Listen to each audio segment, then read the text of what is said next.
If you love fresh zucchini as much as I do, I have a light option for you to use to cook some of that extra zucchini you may have. Here, I have picked some fresh zucchini from my garden, and I'm going to make a light baked zucchini. So for this, it is simple. You just need some zucchini, washed and sliced. You don't need to peel them.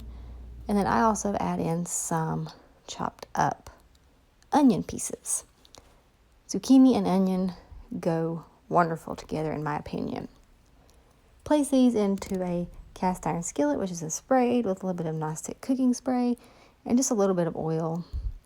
Add in a couple of pads of butter, then sprinkle some lemon pepper seasoning across the top of your zucchini, and that is all it takes.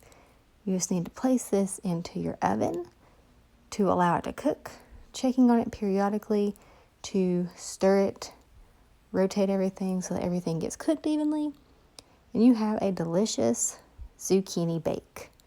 This does take about 30 minutes approximately, depending on your stove, but all you need to do is put it into a 350-degree oven, allowing it to get all nice and roasted. And once the zucchini and onions turn translucent, it is ready to eat. So you do want to check on it periodically, about every 5 minutes, stirring it. But it is simple, quick, easy, and delicious. And you cannot forget, it is healthy. So if you have extra zucchini growing in your garden or you pick some up at the store, this recipe may just be for you.